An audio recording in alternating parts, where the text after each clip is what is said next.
Hello, everybody. It is Dr. Mary Gardner at Lap of Love, and I have a special guest today, Dr. Carmen Kolitz, ophthalmologist extraordinaire. Let me put your name up here with all your beautiful digits and letters and stuff like that. How are you? Great. How are you? I'm so good. Thank you for coming. So in honor of our lecture today, I've worn my crazy glasses. Because I we're love going to be them. talking about eyes.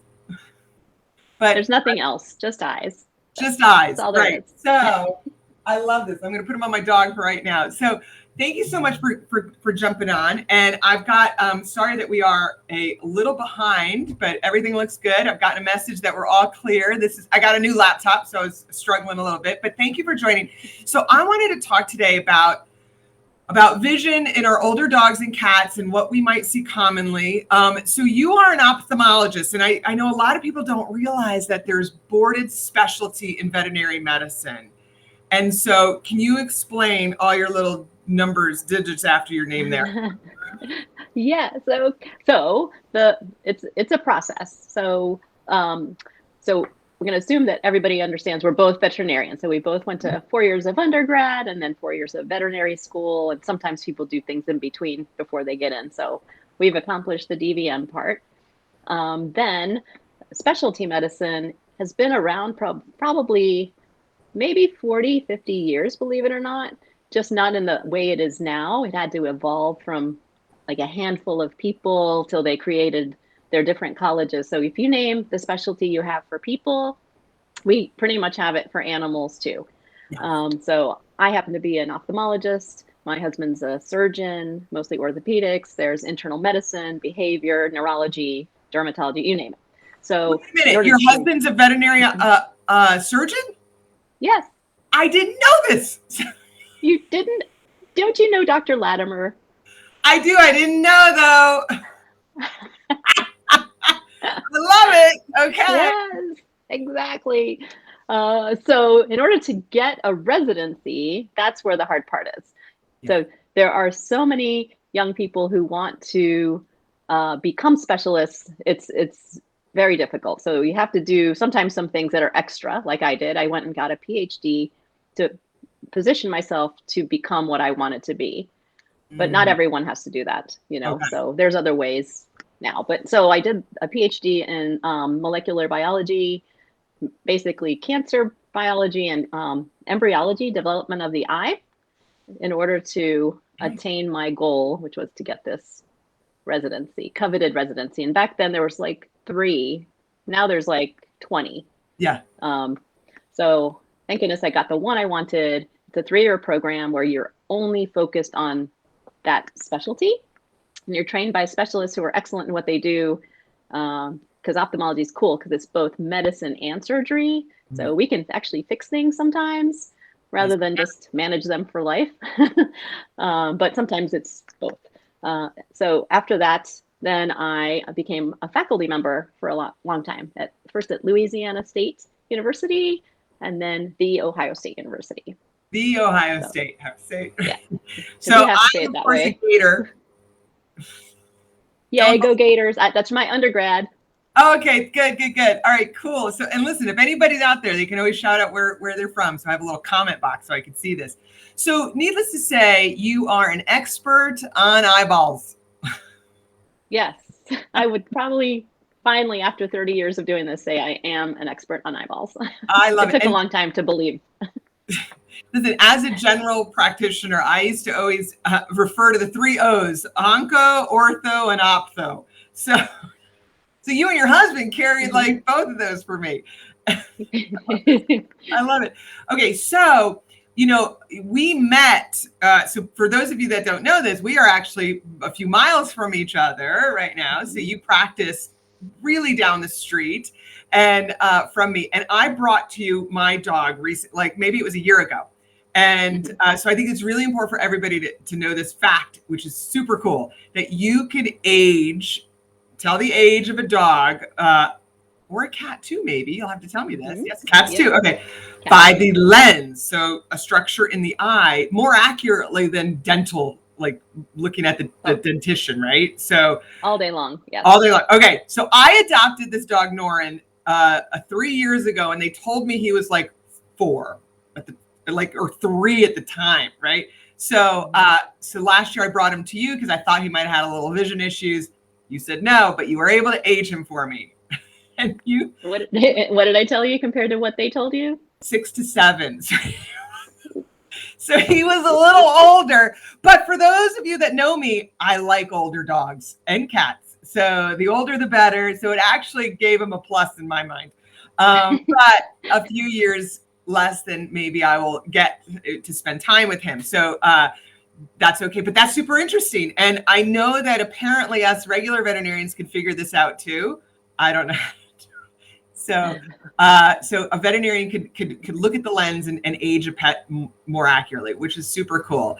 Okay, so Dr. Carmen, what are those who are watching or normally have old dogs and cats? And I wanted to cover maybe the top 3 things that happen as pets age in with the eye, and what, you know, and then also what can we do to help them and maybe prolong, you know, better vision. So the first one I always think about is nuclear sclerosis. Yes.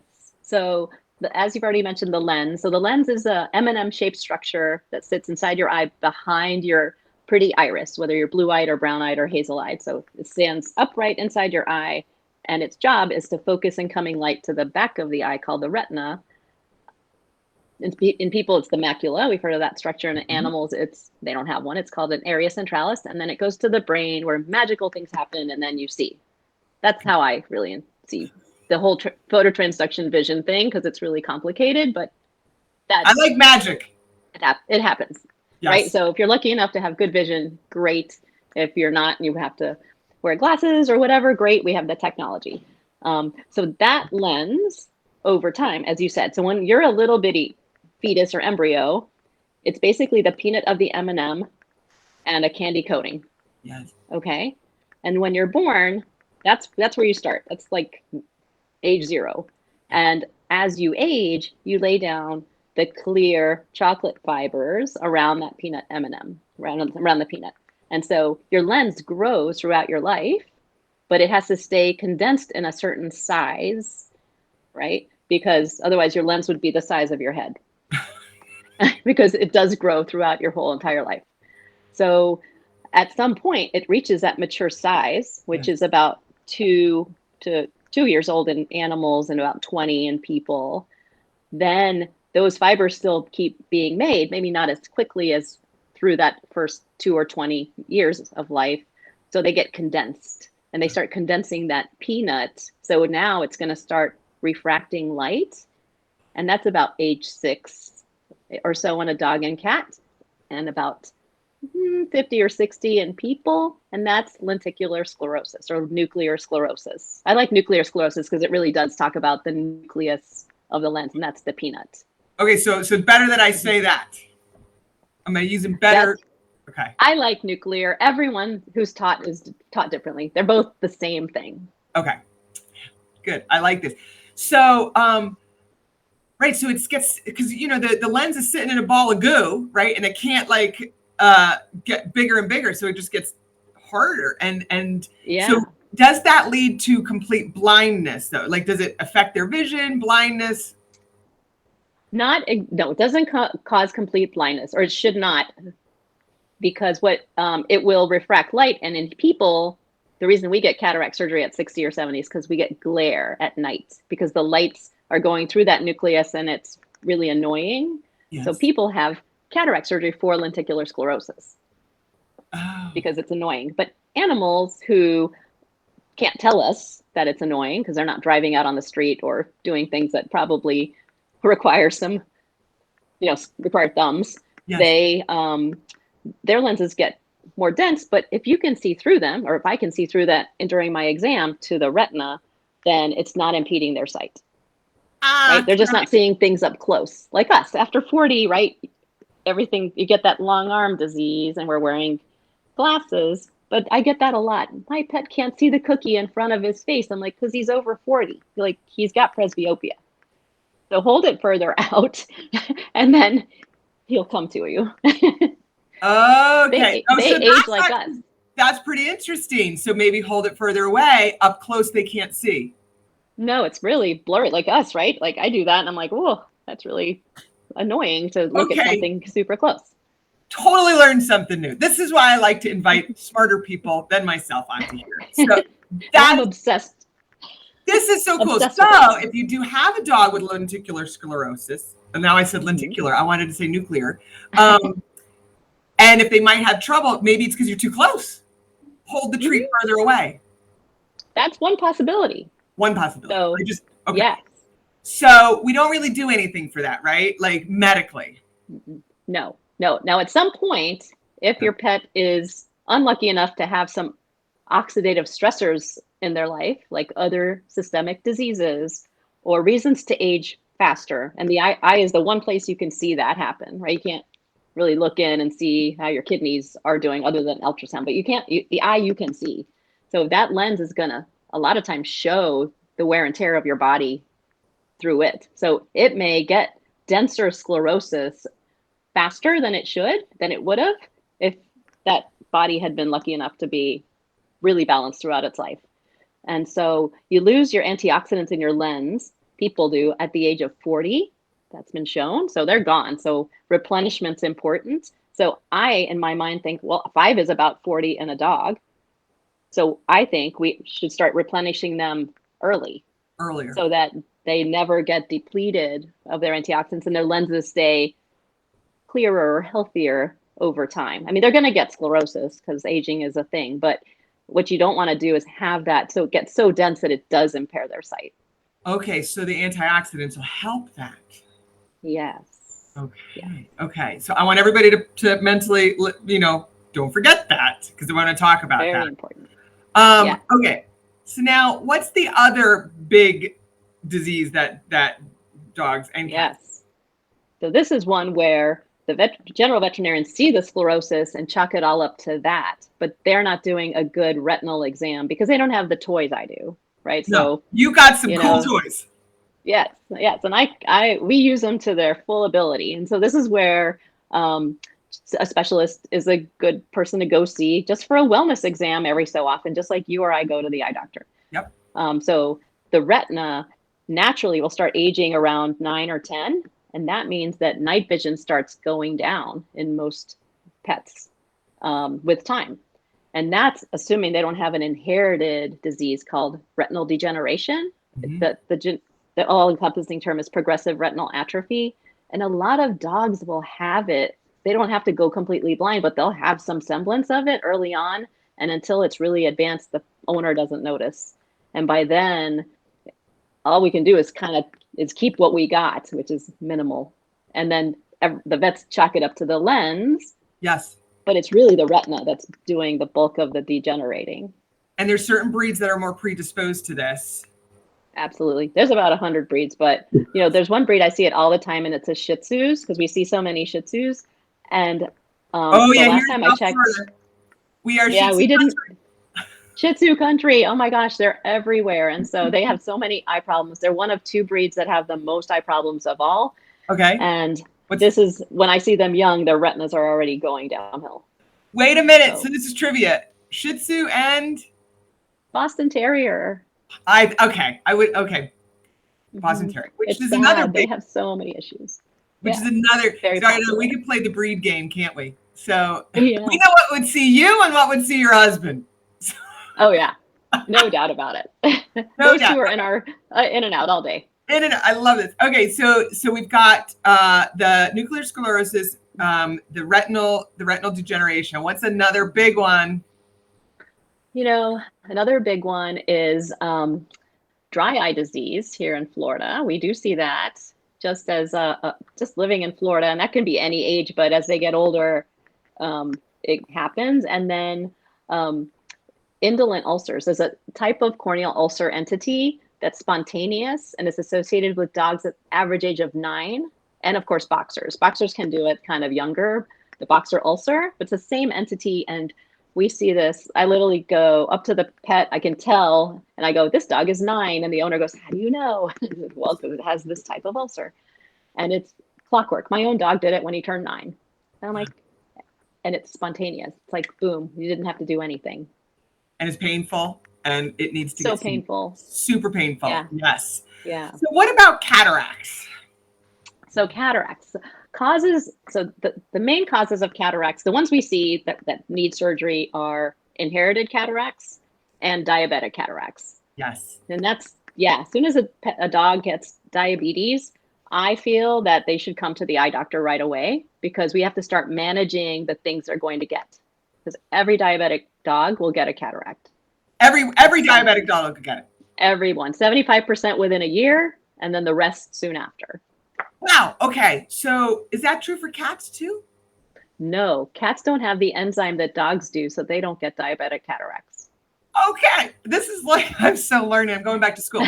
Okay. So I had a Samoyed. Let me see. That was her picture. Who had diabetes, and this was, when she's an angel now, so it was a while ago, and so I knew she got cataracts, and she was probably about 10, and I saw Dr. Carastro down in Fort Lauderdale area. Yep. So I had them removed, and it was, a lot of eye drops, not going to lie, a collar and she looked ugly because they shaved her face, but it was like night and day days later. Like, she wasn't tripping over things. And so I know a lot of people are scared to get cataracts or, getting this surgery, and especially if they're older. And I have another video that I did on safety and anesthesia for older pets, so people can go back to that, which is great.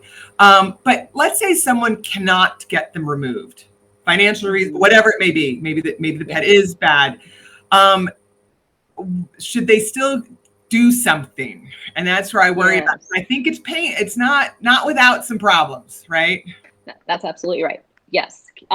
So cataracts, whether they're inherited or diabetes or age-related, they need anti-inflammatory eye drops. Okay. Because cataracts, even early cataracts, will be causing inflammation inside the eye, and it's not obvious. Like, nobody will notice other than things happening inside.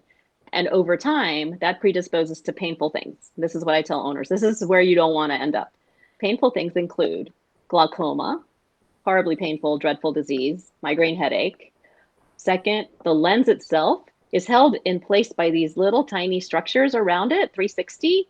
Those get broken down by that chronic inflammation. And then the lens has two options. I go forward into the front of the eye and touch the cornea, and that hurts like crazy.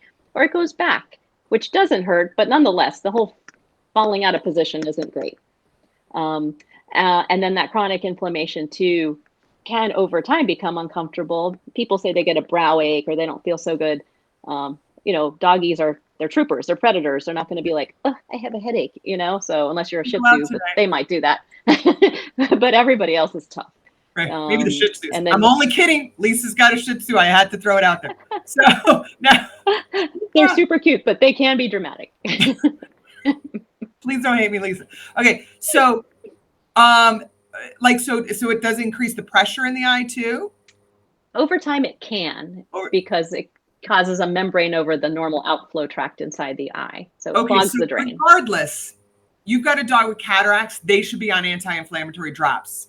Yes. No doubt about it. Okay. No doubt. I kind of knew that, but I thought, do I have to wait for a certain period of time? Let's not wait for bad stuff to happen, because I don't want it wobbling, like you said. Okay. Yeah, you don't want any of that. All that hurts. All of it hurts. And it hurts. That's where you don't want, if you can't do anything about it, it's okay. But pain is where people don't want their pet to hurt. Okay. This is so helpful. So, because we have a lot of patients with a lot of dogs with diabetes, and I've had my plenty share. So what if, because I know, like, what if you've got retinal degeneration and cataracts? You could still, if you don't want to do the surgery, you could still do the drops. Like, it's absolutely. And retinal degeneration can cause cataracts. So yeah, it's a toxic cataract, because that lens dying releases toxins, it's believed, and it hits the lens, and then it gradually gets this very classic cataract. We can tell when we look at it, and then over time it'll get worse and progress. And so once we get to talking about supplements, there's things we can do to actually stop the progression of that, to get the lens all imbibed with antioxidants again. We can do things. Okay, this is so important. All right, so now, what is like one or two or whatever things you wish people knew about, like with their dogs or cats with eye issues or aging eye, whatever? Like, what do you wish your message could be out there? Oh, I wish the message could be, don't be afraid to go to the specialist. We're we're not that expensive. It's a, you get a, yes, it's whatever the initial fee is, but you get the full exam. You get the health status of the eyes of your pet. You'll be able to manage things better earlier. And that's the key. Yes.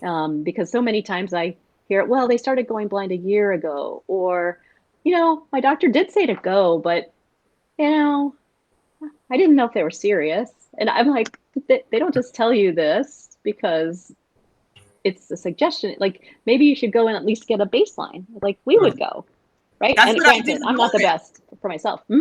Yeah, that's what I did. Oregon. Like, I am a veterinarian, and I brought him to you because I'm like, let me bring him to the best and get the baseline, get him all looked at, because like you said, you got the tools. You also, this is all that you do. Like this is what you see, and there's things that I do all the time that, dare I say, I might be good at, and this is your jam, is the eye, definitely. Yeah. So we have a few questions, because then I want to ask you some more, of course. So we've got someone from Boynton Beach, Florida, online. So we are in Jupiter, Florida, so not far from you, and. So somebody's just thanking us for our service. Thank you. You guys are great. So Amber lost her 14-year-old Shih Tzu.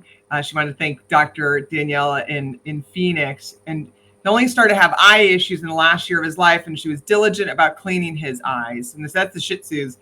But it's good. We might need some eye drops and things like that. So it's very good to get them looked at. And Lisa's got 2 Shih Tzus, like I said. I love this. So if a dog or a cat does start losing their vision a little bit, what are like some things to be mindful of in your house besides medicine? Like safety, I think, is a big one. Yeah, for sure. Like, so once we figured out the why, is it helpful or not? You've got some answers. Now, safeguard your home for the things. So around in Florida, we all have pools. Yes. Please don't go out there without, go with your pet. Make sure they're safe. They don't fall in. You think, well, they should be able to smell the pool. No, they literally just don't. And one little misstep and they're in, and they may not be swimmers, or, it's a terrible heartbreaking way to lose your pet. It's awful. I know. And you have an emergency clinic too. So, you see it. When I was in GP2, we saw it way too much with these guys, with these old guys. And then you add on things. They've got decreased vision, decreased hearing, mobility issues, cognitive dysfunction. And even my girl, everybody knows my girl, Sam, I let her go on Valentine's Day. She's an angel since Valentine's Day, but she had spinal lymphoma, so very wobbly mobility issue. She was at the physical therapist 3 times a week at your place. So she was well-known there.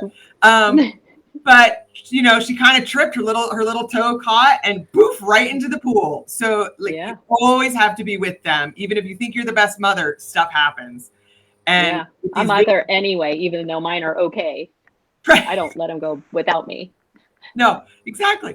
So that's so Lisa said she lost a dog in her pool, and you don't want 100. Yeah, it's horrible. So that's important. I also think, Dr. Carmen, also what I see a lot is that older dogs or cat, mostly with the dogs, if they start to lose their vision and their hearing and stuff like that, and if they are painful from, let's say, arthritis, toddlers and kids in the house don't understand when they're approaching the dog and they don't see very well or something like that. So it's sort of like safety with how you handle that and make sure they see and hear them. Yeah, respect, the children young people should respect the pet. Like, they're not going to move out of your way. They may nip at you, and they're not being mean. They're just protecting themselves. And, or like we would yell at somebody, like, don't touch me. They have no other way but to just nip or bark. And so they just have to be respected. maybe put a bell around the other pet's neck so that, or even that one, just so everybody knows where everybody is. I love that We've idea. done that. Yes, like Yeah. all the other pets get the bell so that they can hear them, Hmm. and be gentle with Now, if them. they're deaf, they should wear the bell. Exactly, exactly. And also just safety, like don't move the furniture like Right. right Yeah. away, give them time to Watch the acclimate. stairs. Yeah. Yeah. Stairs or so. We Yeah, don't have a lot of stairs, but still. I always, like baby gates are great, but I love tension rods because Hmm. you can put them anywhere on, banisters of stairwells and stuff like that, just to keep Hmm. them safe. That's smart. Scents, they still should have a sense of smell. That's very unusual to lose that, Yes. because it'd be a bad disease if you did. Put scents around the area, like your food is in this area, or textures for their feet, Ooh, runners, things like that. I love because they map their place so well. Hmm. So I used to they've been on backorder for a while, but maybe they're off back. Trackers, I think, was a scent company that was really good. So they have little discs, like felt discs that you put scents on, and you can put them around your house.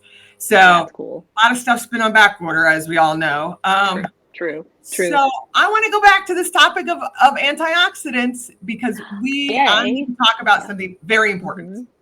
Hmm. So I want to talk about your supplement, and I've been starting to use this with my boy Norin because now that I know he's 7, Yeah. but I might have should have been starting this sooner. Is OcuGlow. So OcuGlow, it's our baby. Yes. tell me more about this, and I'm going to put a website. I made my own little thing to show everybody here. OcuGlow.com, not glow with the W. So No. tell me about this, Dr. Carmen. So this, I will take no credit for the idea. My colleague, also a veterinary ophthalmologist, had this great idea because we're, almost 20 years ago talking about putting little dogs or big dogs on supplements because they would get inherited retinal degeneration, diabetes, and their cataracts, just normal cataracts. So I knew from my background, after my PhD, I did a lot of antioxidant research with the lens. And we know that they get into the lens, and we know that we can slow some of that natural aging. So I have always been a big proponent of supplements, even for myself, like for the past 25 years. So we were sending people to the health food store to get supplements that were people sized for these little dogs, right? And it's really hard not only to get the right amount because you can overdose them, or the dog just doesn't want to eat it, which has been, some dogs just won't eat whatever you want them to eat, no matter what you do. But so she said, I want to make this product that's safe for pets of different sizes. And I want me to make that recipe. So it was quite the honor. So I got to do that. I already had it actually pretty much spelled out what my perfect world would be if I had this. So the GLO in OcuGlow is grapeseed extract, lutein, and omega fatty acids. Those are my top 3. Yeah. I don't go a day without, actually, I take the human version of OcuGlow, which we have. So yeah, it's evolved because I have a family history of macular degeneration. So when I made the canine version, the one in your hands, I've been taking that forever till we had our human version. I might text you later quality. Because I am like you. I take about 50 supplements a day.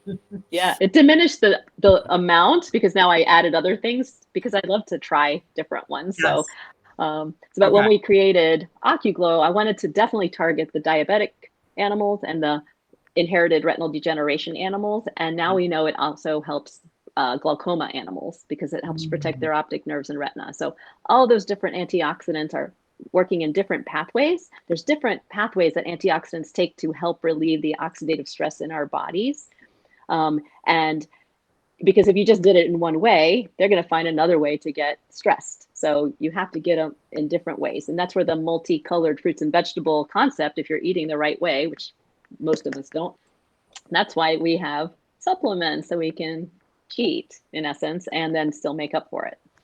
And then you go, well, why would my dog who's getting this great dog food need anything more? Great question. Well, I get this asked all the time. And I will say, well, think about it. Back in the wild, if you let your dog eat naturally, sadly, they'd be hunting, right? So I feel bad for the little creatures, but they were little herbivorous or vegetarian creatures they were eating. They were eating birds and they were eating little bunnies and, little I don't know, whatever rodents eat, but whatever it is, they may be having a variety, a squirrel here and there of animals. They wouldn't be getting the same exact diet every day. And then to top it off, the pet food industry, who will probably not like me for this comment, we've created this convenience of dog food, right? So you just get a bag and you pour it in their bowl and it's there. And you can have like not the best quality all the way to what you believe is the best quality. So the majority of them get cooked to the nines. So all the antioxidants that might have been in there get depleted because they just cook them. So there's newer ones where they steam them or they bake them. So they're more preserved in those kibbles. Or then you have the wet foods or the raw, freeze-dried raw. Like I love the whole gamut. I feed raw to my pets, believe it or not. You do? I do. I love the raw food diet. I'm one of those rare veterinarians that You're very rare. Yes. Okay. I actually get I use Farmer's Dog, so it comes in a pouch and it's fresh and yeah. So yeah, that's a good one. Okay, good. And I like to vary. I'm like, I get bored. They should get bored. So totally. Yeah, exactly. Mm-hmm. Okay, so regular dog back food. To the antioxidants. Back to get me back on track, Doctor. Back to that. Sorry, I derailed. So yes, the whole antioxidant. So even if you had the best food, you're still not going to have the plethora of antioxidants you could get by taking a separate supplement, right? So that's where we come in. And it's not just for eyes. I do, as an ophthalmologist, all I believe in is eyeballs, but that's not true. I know that there's cells everywhere, and a cell is a cell. And they're all being depleted and bombarded with UV light, with the air we breathe, with the pollution, with the food that we eat, which may not be all that good for us, with natural aging, because we can't escape it, and disease, right? Chronic diseases, acute diseases, they're depleting your antioxidants as you go. And if they depleted your last one and you didn't take more, you're going to succumb to faster aging and maybe be more prone to other diseases. So these will help bombard for a lot of things. For a lot of things. And I've been tooting the horn of natural aging and being on that for lifelong, because my little dogs, of course, have been put on it since the minute I got the dog, because they're about to be 15 little dogs. They're precious. They go for 3-mile walks without any hindrance. They catch treats in midair still, which I don't see in regular 15-year-old dogs. No. They still see at night, which is amazing. They've not missed a day of OcuGlow in their entire lives. And you could look at their eyeball and say that it's fine and all the insides. So if anybody's going to give them a gold star, it's you. I'm so impressed with it. So could we start this like super early? It's not like, so if you've got a 1-year-old dog, start it. Yeah. Why not? Okay. My French Bulldog, because she's an eye breed, I started her at 8 months. Oh. Yeah. That's one of my only 2 dogs that, as a puppy, I got them. The rest have been older, 1 or 2 years of age, but all my dogs, as soon as I get them, because you don't know if they're rescues, like what kind of life did they have before? You don't know. Right? You don't know. Hold on. Do you get dogs that are going to have eye problems? Like are you a sucker to those? No, but I love Frenchie. So we have 1 Frenchie and the rest are just a variety of things. Okay, good. So I wanted to show everybody, this is, I've got the medium to large size dog breed. So there's my little, so you can see how tiny it is. It's a gel cap. It's a smooth gel cap. It's a little gel cap, yes. And you've got the little chart on it, and I've got the website there so people can see. And you also have this for cats. We do. So that was the original formulation that you have in your hands. There's tomato extract. That's one thing called lycopene that's in there because it's good for cataracts. But we, over time, figured out that the occasional dog will get nauseous, as humans do. It's a nightshade, and some individuals don't tolerate tomatoes. Who knew, right? So a few years ago, we came up with a second recipe devoid of tomato, and instead it got replaced with astaxanthin. And astaxanthin is what makes lobsters and shrimp pink. And it goes to your skin, and it's really good for your eyes too. So we have a capsule with powder in it and a chewy. That's the small one of that. The small size of that one can be used for cats if you can pill your cat. So many people can't. I'm very good at it, but most people don't want to do that. So we now have a chewy that can be dogs or cats. And we have a capsule with powder, and some cats will eat the powder in their food. Okay, great. And all this is available on the website, occuglow.com. You can also get it through Amazon, right? If somebody, or Chewy. Yeah, many of them. Yeah, the Chewies are sometimes on Amazon. The capsules and the or original that you have in your hand is on Amazon. Chewy.com for sure carries them. Okay. And Animal Necessity. Yeah, animalnecessity.com is our manufacturer distributor. It's all one word, Animal Necessity. You want to add that onto that? Yes, Jamie's going to put it in the comments there. Animal Necessity. Yeah. So, and there we have other amazing products as well. Everything is top of the line ingredients. I mean, we have a nice anxiety product that I love. We've got a kitty and dog one. It's Shana, and I'll just kind of plug a few of the other products while that gets put up there. Shana has 2 main ingredients and others, but one is an anti-yeast supplement. So I use that for all my bulldogs. My Frenchie is on that because some breeds are very prone to yeast infections, just skin and eyes and ears because they're allergy breeds.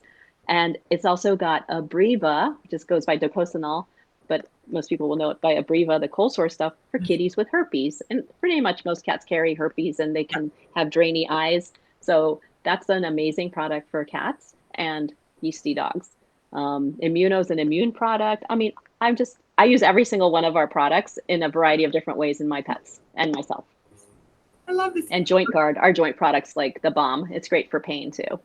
Your joint products. Okay, and that's all on the Animal Necessities. And Jamie's put it on the she put it in the comments already. So great. I get help. I need help in life. So she's there helping me.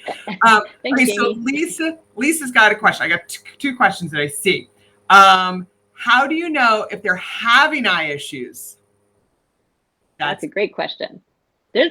Okay, so I'll start with some subtle ones where people aren't sure if it's their eyes or their joints. They don't want to jump off the bed or they don't want to jump back on the bed. And sometimes they'll notice that it's at night versus in daytime. So that's one that'll give you the clue of vision because they're losing their night vision. Another one is, I mean, other than blatantly running into things, that's like the extreme, right? That's acute vision loss. If they're doing it gradually, you may not notice. Right. And I've seen dogs that are like this close to blind and the pet owner never noticed because they did so well because they're super smart. They're predators. They're not going to show their weakness, right? Because T-Rex will come and get them. So they still are, that prehistoric brain is still there. So they have to protect themselves. Other things, they may just miss something, like say you just put a suitcase down that hadn't always been there and all of a sudden they bumped into it. Like, that's kind of interesting. I've never noticed that. Up north, falling off the deck, or the stairs, that's sad. Like that's their version of the pool for us. Yep. And of course, eye squinting for pain, that's. Of course.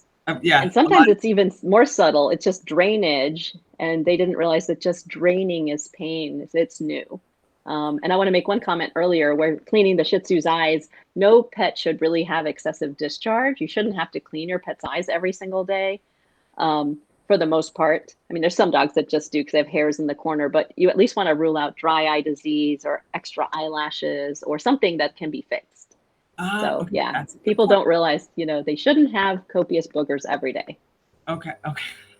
It's good to know. So then Lisa continued, is it something you could look for or left up to your veterinarian? So we answered that. It's a lot of times, you guys have to, the owners. Yeah, sometimes yes, sometimes no. Just go with your gut. You can't go wrong by using a supplement product, right? You can't hurt them.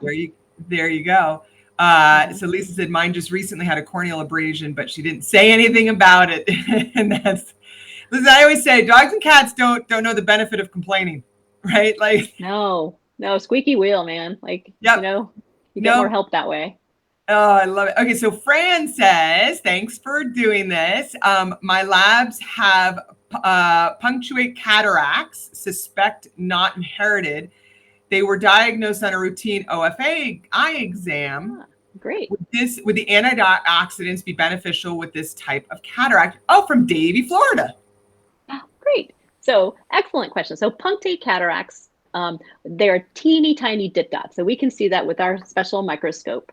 And they'll usually be sitting somewhere in the peanut if you will, the nucleus, or sometimes kind of scattered about. So depending on where the location is, the ophthalmologist can tell you they're probably not going to do anything like progress or cause issues. However, your Labradors are still getting older. And so, yes, they will benefit just the natural aging process of the sclerosis. So I would say anyone would benefit in general. And I'm not saying we're going to get rid of your punctate cataracts.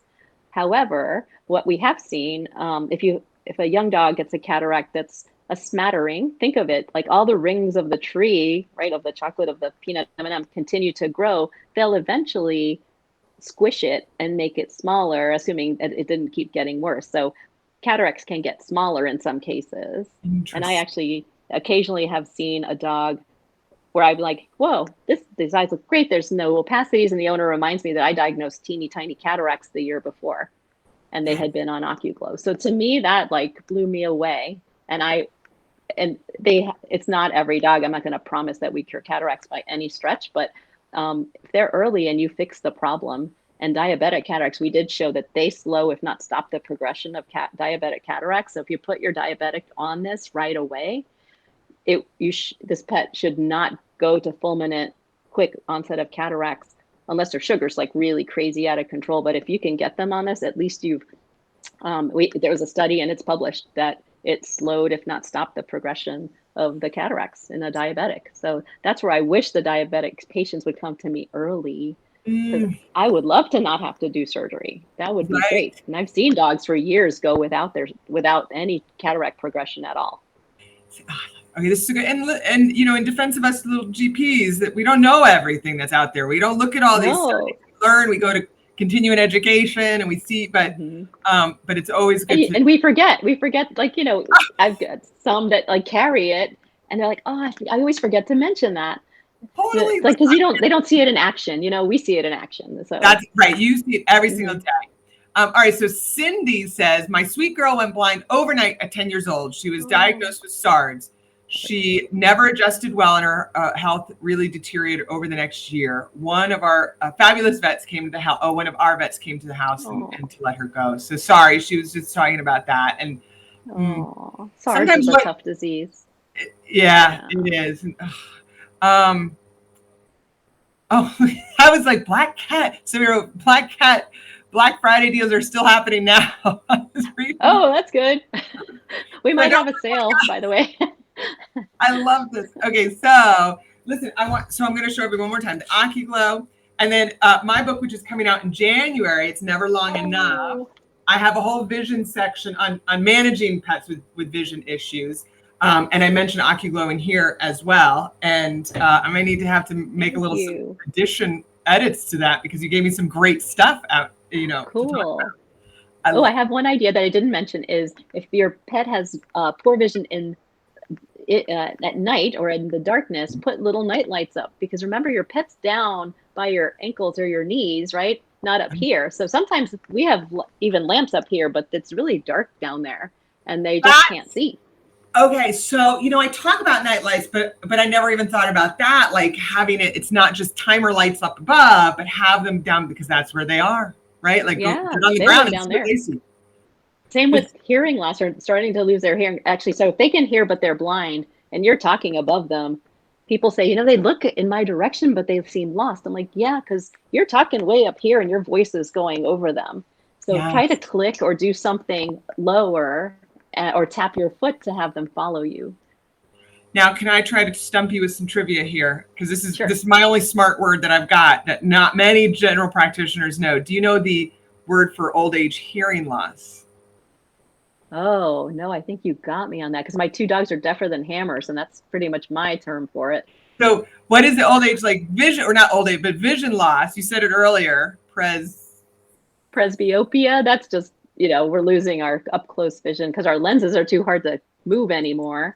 So super close to that, it's presbycusis is old age hearing loss. So, presbycusis. Thank you. You taught me something. I'm going to use that.